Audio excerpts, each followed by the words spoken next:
Beast tells Cyclops about his glasses. About the quartz. The lenses are made of some ruby quartz I had laying around. They should be able to refract your optic beams and keep them contained within their own vector fields. Alright, now it just reminded me, it's funny because I'm sitting here watching this and it reminded me of this lightsaber that I designed. Okay, and a vector field is basically what the Higgs boson would be. Alright. Alright, it's in its scalar field. The bosons that give the mass and everything are in a scalar field. Or a vector field. Alright, so you have your alpha, your nuclear core here. Okay, basically this is called fusion, alright? This is to build the star, basically a small microstar, okay? And you have 369, you need your p-type and n-type material, okay? Now this would be made of quartz, okay? But the thing is, what it is, it's a resonance, it's a micro-resonance, because this star, this micro-frequency, when you're fusing here and you're creating lithium as a byproduct, you have fusion power here, and it's actually very loud, but we can't hear it. It's on a micro scale, okay? But it's very loud. It's a very high-pitched frequency.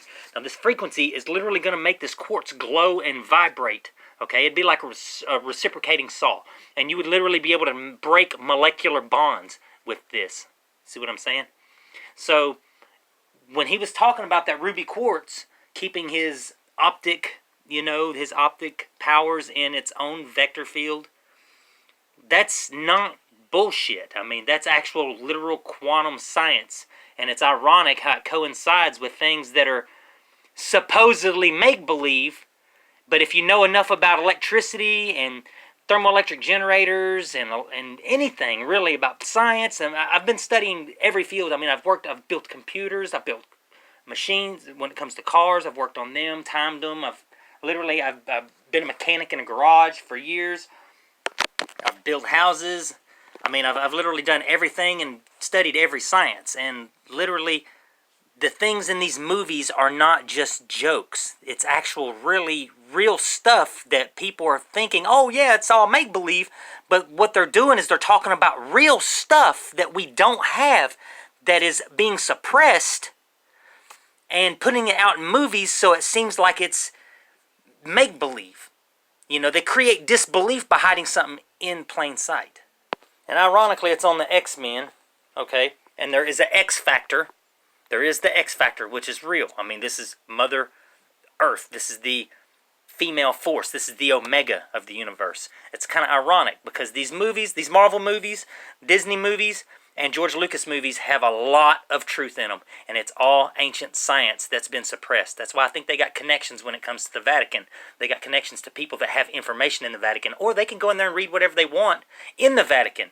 And then be like, oh, this is some awesome stuff. I'm going to put this in a movie. And then they literally put our ancient history in movies, and we think it's all make-believe. And it's on X-Men, again, ironically, like Magneto. If you literally could have a polarized suit, you could do anything Magneto does. I mean, it's actual really real science. And Moses' staff, electromagnetic fields, ancient science, X-Men apocalypse. These things cause the apocalypse. I would bet everything I love that these things literally these are what caused the apocalypse. Messing with nature. These generators giving people literally wireless exotic energy to be able to be quote unquote gods. See? Like astronauts, some kind of suit, some kind of, god-like suit, some kind of exosuit. I mean, they had exotic energy. I mean, wireless energy. You could literally power an exosuit. Have unlimited power to it and be a god, literally.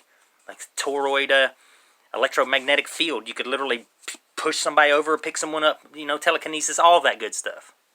And the Ark of the Covenant in Egypt and all of that good shit. You have a radioisotope thermoelectric capacitor with an open arc. And you're using thermodynamics here inside a large thermoelectric generator. This is a thermoelectric generator inside another thermoelectric generator. And this is your hot chamber, this is your cold chamber. I mean, the thing is literally pulling in energy, atmospheric energy, and distributing it. It's a receiver and a transmitter. I mean, look at these right here. I mean, this looks like flyback transformers and stuff. It can't just be a coincidence. This is actually a hieroglyph. This is in a lot of hieroglyphs, and a sphinx is over it, ironically. And this looks like a cathode and anode.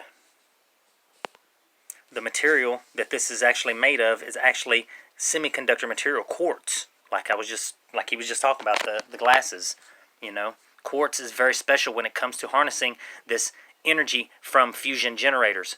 You need this semiconductor. That's the problem with the tokamak. They're not incorporating any semiconductor material. They just now, I mean, literally here recently, they just started putting lithium in. I could have told them this, like I said, years ago.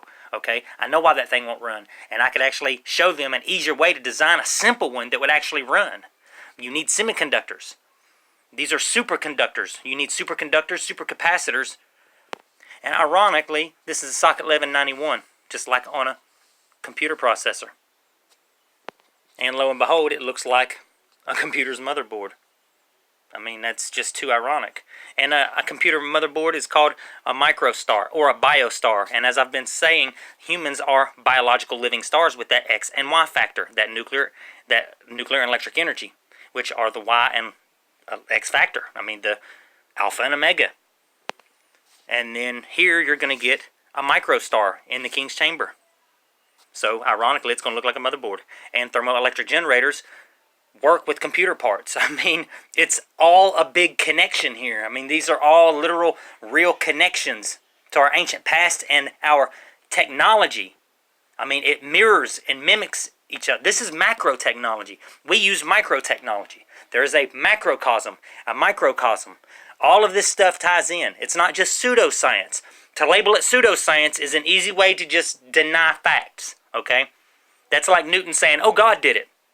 That's like physicists saying, oh, the math just breaks down, okay? It's just a quick way to say you don't know what the hell you're talking about. It's just a quick way to say, oh, well, I'm just going to live in denial. I mean, literally, am I crazy to say, hey, I could take a capacitor bank and charge this capacitor and discharge it down a coil and carry a plasma arc? I mean, am I crazy? I mean, or is that really real? I mean, does that electrically actually physically work scientifically? Yes, it does. I'm not just crazy. What do stars do? They create fusion. What do? They sweep it off into space. If you're caging the star and you're not sweeping the energy, transitioning it properly, you're going to burn out the fusion process. That's exactly what's going on here. Hello? So they knew how to make a simple fusion reactor to create wireless exotic power sources, okay? And this is where our ancient history and the Vatican with religions and technology and science all coincide. This is where they are all connected. There's a bigger story here. There's a bigger picture. I feel like I'm going crazy. I just want to know that I'm not the only one that sees this picture. That's all. I mean, I really want to know this. Because it's just too ironic that all of this stuff just seems to coincide too well.